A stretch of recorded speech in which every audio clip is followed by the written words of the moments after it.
Zensisi TV. Ni nkhani ya ku Middle East pakadali pano nkhondo yafika povuta ndipo sikudziwika mathelo ake. Donald Trump atafunsidwa zokhuzana ndi zomwe anayankhula kunena kuti iyeyo anakambirana ndi Iran kuti nkhondo imene ithe, dziko la Iran linafotokoza kuti iya imene sitikudziwa. Ndipo Donald Trump atula nkhani anapataniza ndi mafunso kuti tatifotokozera kuti kodi iweyo umayankhula ndi ndani? Ndi ndani amene iweyo umayankhula nawo, amene umagwirizana nawo zimenezozo? Ndipo kuyankhula kwake samayankhula zomveka bwinobwino, chifukwa amangosintha amati yayi nayankhula ndi anthu ena amene ali odalirika kwambiri mdzikomo, amene ali munthu wabwino kwambiri mdzikomo. Mpaka amatchula anthu ena, koma anthu amatchulawo akana amatchula wamkulu wa nyumba ya malamulo wa dziko la Iran, ndipo amene wakana kuti yayi ndizabodza, ine sinayankhula naye. Ndipo anafunsidwa zokhuzana ndi malo aja strait of Hormuz. Iye anafotokoza kuti malo amene wawa amene angalamulire ndi iyeyu komanso Ayatollah. Ndi anafunsa Ayatollah wake ndani? Zomwe anafotokoza makamaka sizimamveka bwinobwino kuti makamaka ali pati. Ndiye ndifuna mumvere zomwe anayankhula makamaka mu interview imeneyi kuchoka mu video imeneyi ili apa. Productive conversations to end the war. They're going to have to get themselves better public relations people. We have had very, very strong talks. We'll see where they lead. We have major points of agreement. I would say almost all points of agreement. Perhaps that hasn't been conveyed. The communication, as you know, has been blown to pieces. They're unable to talk to each other. But we've had very strong talks. Mr. Witkoff and Mr. Kushner had them. They went, I would say, perfectly. I would say that if they carry through with that, it'll end that problem, that conflict. And I think it'll end it very, very substantially. We have very much in mind our partners in the Middle East. We've had great relationships with a lot of them, as you know. A lot of them were surprisingly hit, and I was surprised to see it, and so was everyone else. But we have, they're very much in mind in the discussions. So the discussions took place yesterday. They went into yesterday evening. They want very much to make a deal. We'd like to make a deal too. We're going to get together today by probably phone, because it's very hard to find a country. It's very hard for them to get out, I guess. But we'll at some point very, very soon meet. We're doing a 5-day period. We'll see how that goes. And if it goes well, we're going to end up with settling this. Otherwise, we'll just keep bombing our little hearts out. Who is Steve Witkoff speaking with, Mr. President? Speaking with in Iran. A top person. Don't forget, we've wiped out the leadership phase 1, phase 2, and largely phase 3. But we're dealing with the man who I believe is the most respected and the leader. Mwamvetsetsa zomwe akukamba pamenepo, akuti munthu yemwe amakambirana naye ndi munthu olemekezeka komanso ndi leader. Iyeyo ndi mtsogoleri, koma sakumutchula dzina kuti ndi ndani. Anthu anapitiriza kufunsa kuti ndi ndani, kodi ndi Ayatollah? Iye ukuyankha kuti yayi amene onsewo tidawapha onsewo. Ndiye ndi ndani? Sadayankha kuti ndi ndani. You know, it's a little tough. We've wiped out everybody. Is that the Supreme Leader? No, not the Supreme Leader. We don't. Not much talk. Well, nobody heard of the second Supreme Leader, the son. Are these direct? Nobody. We have not heard from the son. Every once in a while, you'll see a statement made, but we haven't. We don't know if he's living. But the people that seem to be running it, and they seem that based on really fact, because things they've said have taken place. Mr. President, Again, Mr. President, I know you've deployed. because I don't want him to be killed. Okay, I don't want him to be killed. Mr. President, you've deployed. Nobody wants to be that. Nobody wants that job right now. You know, nobody's exactly looking forward to being the head of that particular country. But perhaps we'll be able to solve that. Either for medical purposes, civilian purposes? They have. Thank you. What about the Strait of Hormuz? Who's going to be in control of That'll that? be opened very soon if this works. How soon? And who's in Immediately. control of it? Will Immediately. Iran still be able to control the flow of oil? Be jointly controlled. By whom? Maybe me. Maybe You me. want the United States to be in Me control and of the Strait of Ayatollah, Hormuz? whoever the Ayatollah is, whoever the next Ayatollah. Look, and there'll also be a form of a very serious form of a regime change. Now, in all fairness, everybody's been killed from the regime. pamene baso panabwera funso lomwe mtolankhani wina anafunsa kunena kuti kodi nkhani ya pa strait of Hormuz ili motani, ndipo anafotokoza kunena kuti atsegula pompano patsegulidwa pamenepo. Funsobe anabwera kuti ndi ndani amene akhale akupanga control pamene papa ndi ndani, ndiye akuti maybe me kapena next Ayatollah kapena Ayatollah wina abwerayo kapena iyeyo ndi Ayatollah ndi amene akhale akulamulira pamenepo.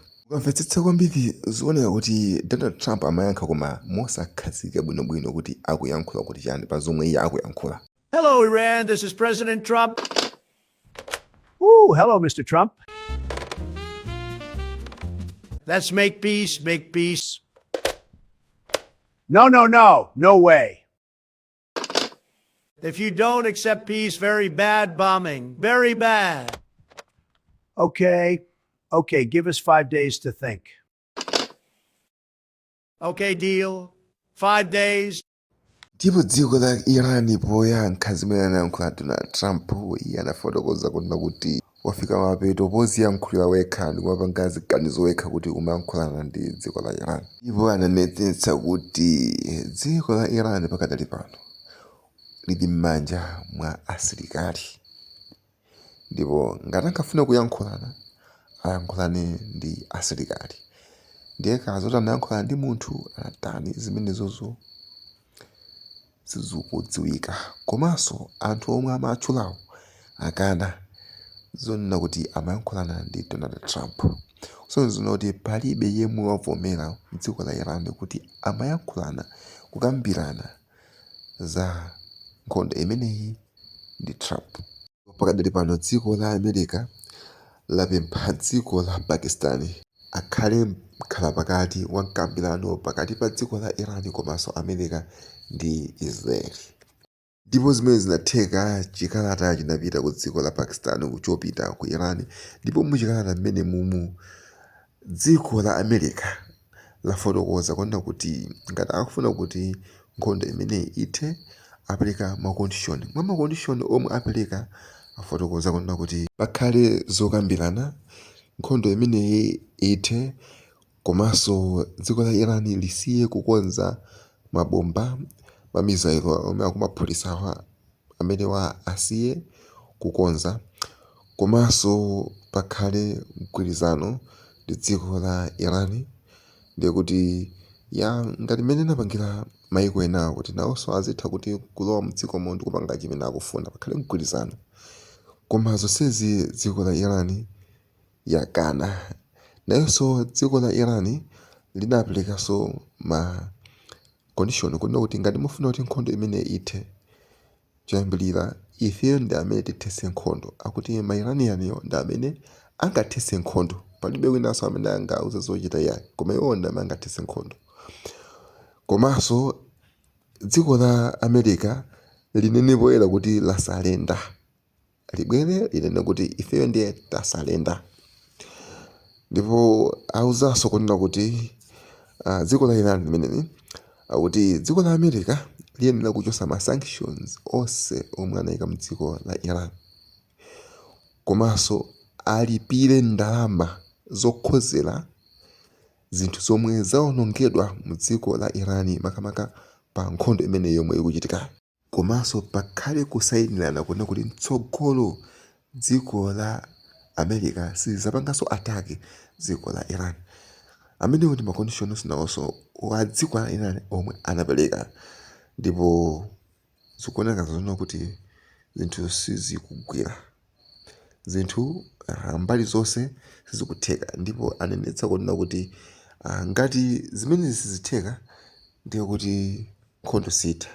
Dziko la America likunena kuti nkhondo sitha, nayonso dziko la Iran akuti nkhondo sitha. A strategic defeat to the United States under Trump. And what does that look like? You'll see in the weeks ahead.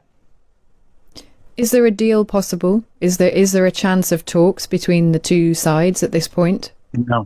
No, not at all. We will fight, and we'll hold the U.S.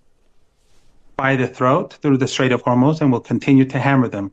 And if they try to do anything on the ground, then they'll really see what we can do. You've messed with the wrong country. Your propaganda doesn't work anymore. And the Iranian people have shown their resolve. They'll see this through. What you've done to the Palestinian people, to the Iraqi people, to the Cuban people, to the Venezuelan people, we are running out of time. We are running out of time. To the Iranian people. Latest updates we have for you, of course, coming to you from Press TV. The latest is an exclusive information coming to you from an Iranian, of course, a senior official saying, giving conditions for the war to end, that only if these conditions are met, Iran, of course, will end the war. If at a time of its own choosing. A few of these points, conditions from this specific official, saying that Iran will not allow Donald Trump to dictate, of course, the timing of the war's end. Iran demands an end to the aggression by the enemy. It is demanding the establishment of concrete guarantees preventing the recurrence of war. Also demanding the clear determination, guaranteed payment of war damages and compensation. Also a comprehensive end to the war across all fronts, even including the resistance groups. And last main important one, of course, is the recognition of uku ndikuyankha kwa dziko la Iran komwe afotokoza pawailesi ina kumeneku yakanema, ndipo dziko la America nalonso layankha kunena kuti ngati dziko la Iran silivomera zimene ndikuti Trump akuti akutumula dziko la Iran zoti sisaonekeko. Video yake ndi imene. Our allies, but the president's preference is always peace. There does not need to be any more death and destruction. But if Iran fails to accept the reality of the current moment, if they fail to understand that they have been defeated militarily and will continue to be, President Trump will ensure they are hit harder than they have ever been hit before. Ndiye pa 25 March dziko la Iran kumene kulaphatisidwa ameneku malo a electronic manufacture amene ali ku Asfahani ndi mmene tikuoneramo kumene kuli kwaphatisidwa.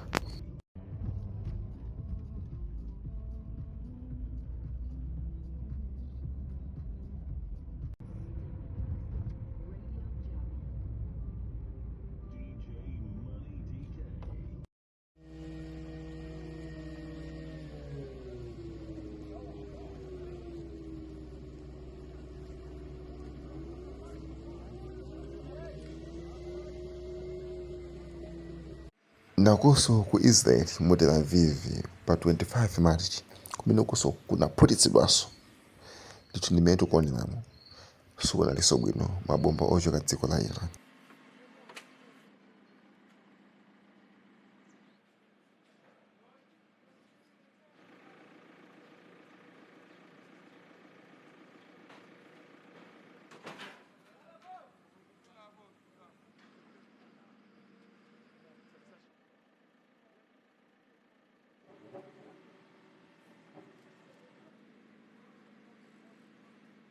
Seeing is a situation where targetry never makes up for a lack of strategy. And by that I mean 15,000 targets have been hit. There have been significant military successes, but they are not matched by strategic outcomes. Now, some of the strategic outcomes early on, unconditional surrender, regime change, we're going to dictate who the next supreme leader is. Those were clearly nonsense. Those were delusional.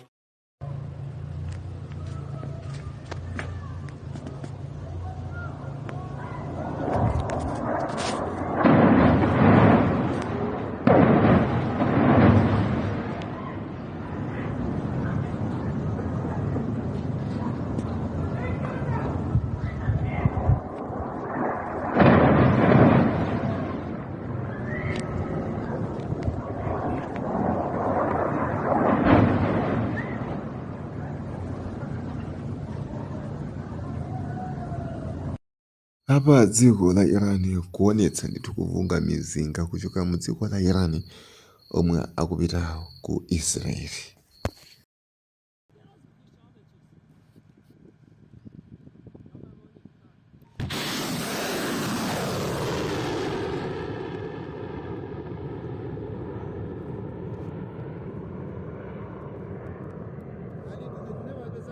نه تمام.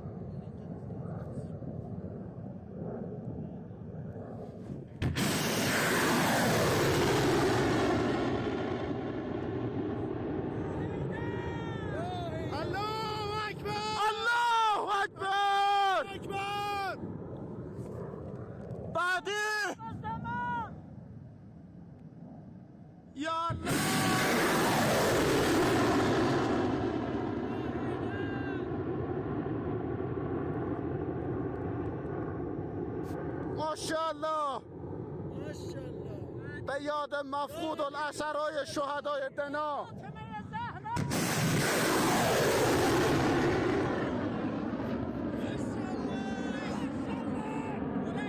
Ndipo pakadali pano dziko la America, Pentagon yatumiza asilikali omwe akupita mdziko la Iran kumeneku akukamenya nkhondo yapasi tsopano.